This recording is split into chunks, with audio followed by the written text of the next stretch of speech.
Chapter 32. Cetology. Already we are boldly launched upon the deep, but soon we shall be lost in its unshored, harborless immensities. Ere that come to pass, ere the Pequod's weedy hull rolls side by side with the barnacled hulls of the Leviathan, at the outset it is but well to attend to a matter almost indispensable to a thorough appreciative understanding of the more special Leviathanic revelations and allusions of all sorts which are to follow. It is some systematized exhibition of the whale and his broad genera that I would now fain put before you. Yet is it no easy task.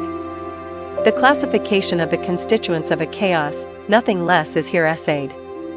Listen to what the best and latest authorities have laid down.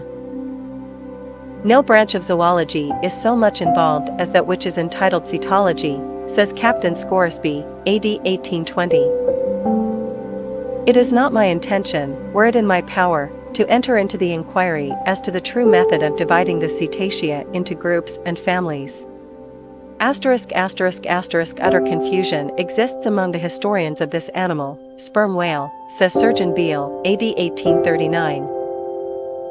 Unfitness to pursue our research in the unfathomable waters. Impenetrable veil, covering our knowledge of the cetacea. A field strewn with thorns. All these incomplete indications but serve to torture us naturalists. Thus speak of the whale, the great Cuvier, and John Hunter, and lessen those lights of zoology and anatomy. Nevertheless, though of real knowledge there be little, yet of books there are plenty, and so in some small degree, with cetology, or the science of whales. Many are the men, small and great, old and new, landsmen and seamen, who have at large or in little, written of the whale. Run over a few: the authors of the Bible, Aristotle, Pliny, Aldrovandi, Sir Thomas Browne, Gesner, Ray, Linnaeus, Rondeletius, Willoughby, Green, Ardeti, Sibbald, Brisson, Martin, Lacépède, Bonterre, Desmarest, Baron Cuvier, Frederick Cuvier, John Hunter, Owen, Scoresby, Beale, Bennett, J. Ross Brown, the author of Miriam Coffin, Olmsted, and the Reverend T. Cheever. But to what ultimate generalizing purpose all these have written, the above cited extracts will show. Of the names in this list of whale authors, only those following Owen ever saw living whales, and but one of them was a real professional harpooner and whaleman. I mean Captain Scoresby. On the separate subject of the Greenland or right whale, he is the best existing authority.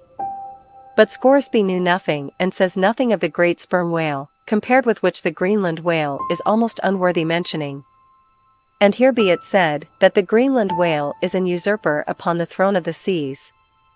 He is not even by any means the largest of the whales.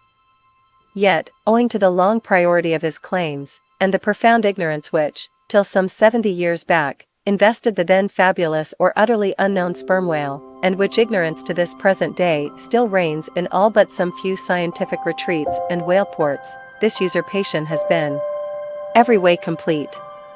Reference to nearly all the Leviathanic allusions in the great poets of past days will satisfy you that the Greenland whale, without one rival, was to them the monarch of the seas. But the time has at last come for a new proclamation. This is Charing Cross, hear ye.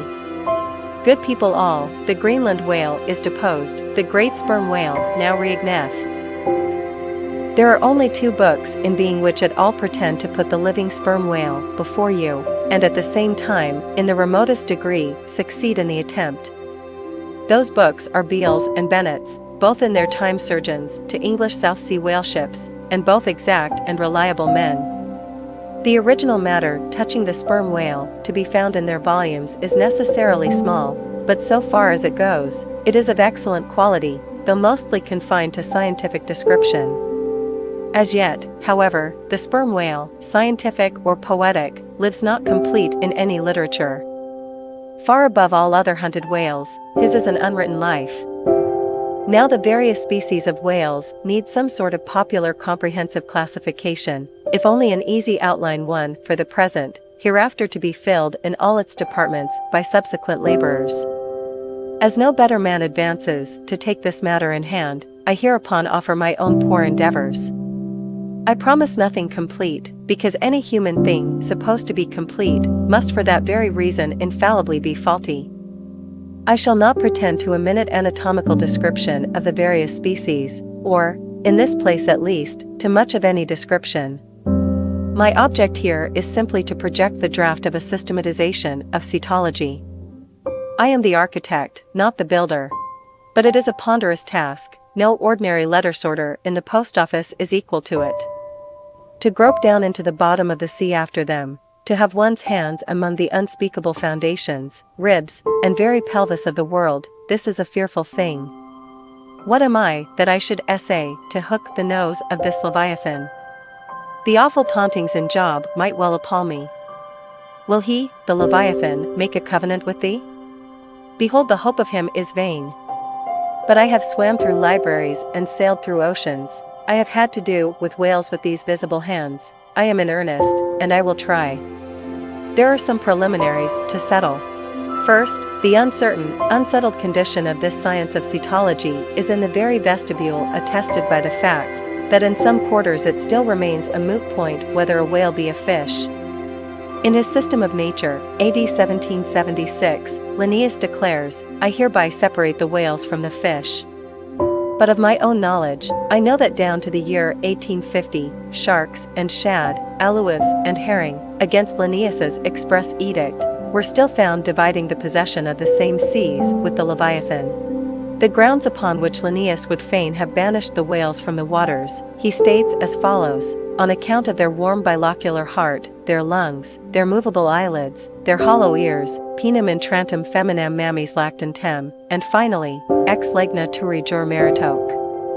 I submitted all this to my friends Simeon Macy and Charlie Coffin, of Nantucket, both messmates of mine in a certain voyage, and they united in the opinion that the reasons set forth were altogether insufficient. Charlie profanely hinted they were humbug. Be it known that, waiving all argument, I take the good old-fashioned ground that the whale is a fish, and call upon holy Jonah to back me.